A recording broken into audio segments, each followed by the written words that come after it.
హైదరాబాద్ పట్టణ వాసులంతా ఒకసారి చూడాల. ప్రధానంగా సాఫ్ట్‌వేర్ ఉద్యోగులు ఎవరైతే బయట ఫుడ్‌కి ఎక్కువగా ఇంపార్టెన్స్ ఇస్తా ఉన్నారో, దాన్నే ఎక్కువగా మరి ప్రోత్సహిస్తా ఉన్నారో ఒక్కసారి చూడండమ్మా. గచ్చిబౌలిలోని డీఎల్ఎఫ్ ఫుడ్ కోర్ట్‌ల AM, PM food court hotel restaurant ఏదైతే ఉందో అధ్వానమైనటువంటి పరిస్థితులు అక్కడ కనపడతా ఉన్నాయి. డిఎల్ఎఫ్ స్ట్రీట్లోని ఏఎం, పీఎం ఫుడ్ కోర్టు మరి అక్కడ అధికారులు, టాస్క్ ఫోర్స్ అధికారులు అంతా కూడా తనిఖీలు చేస్తే భయంకరమైనటువంటి పరిస్థితులు అక్కడ కనబడతా ఉన్నాయి. కుళ్ళిపోయినటువంటి ఆహార పదార్థాలు, నీట్నెస్ లేదు, క్లీన్నెస్ లేదు. చికెన్ మీద చూడండి, మొత్తం చికెన్ మీద మీరు ఒకసారి చూసినట్టయితే మొత్తం ఈగల వాళ్తా ఉన్నాయి. డస్ట్ బిన్నులు అక్కడే, ఆ డస్ట్ బిన్నుల మీద కవర్లు పెట్టేది లేదు. మిగిలిపోయినటువంటి ఆహార పదార్థాల మీద ఆ పైన ప్లాస్టిక్ కవర్లు పెట్టేది లేదు. ఇక ఆడ సర్వ్ చేసేటటువంటి ఎవరెవరైతే ఉన్నారో వాళ్ళకి కనీసం ఆ చేతికి ఏవైతే ఉన్నాయో హ్యాండ్ గ్లౌజులు కానీ, లేకపోతే పైన పెట్టుకునేటటువంటి హెడ్ మాస్కులు కానీ, ఇక ప్రత్యేకమైన విషయాలు ఏంటంటే ఈ హోటల్కి ఆడ కనీసం రికార్డులు లేవు.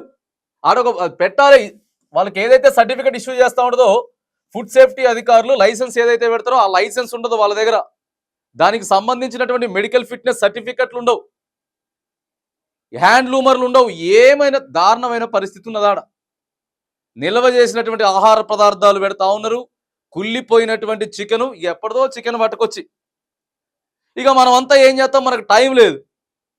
టైం లేకుండా పోతాం, ఇంకా వాడు ఏం పెడతాడో ఏందో తింటాం.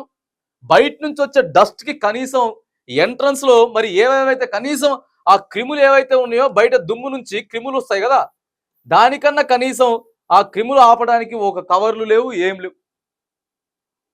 హెయిర్ క్యాప్స్ ఉండవు, మొత్తం ఎంటికలు అందులో పడతా ఉన్నాయి.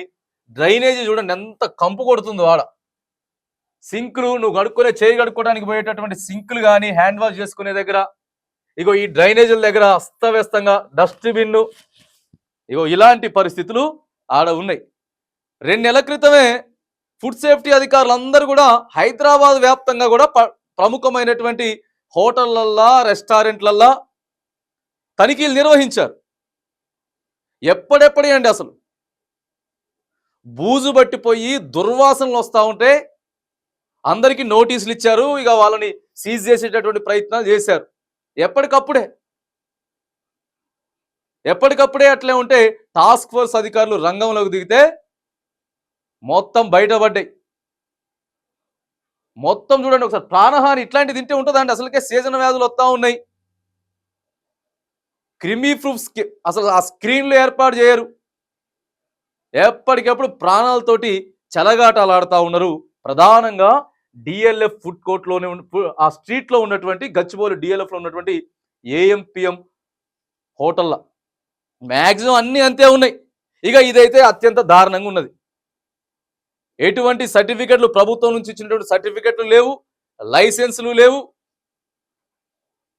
దారుణమైనటువంటి పరిస్థితులు ఉన్నాయి.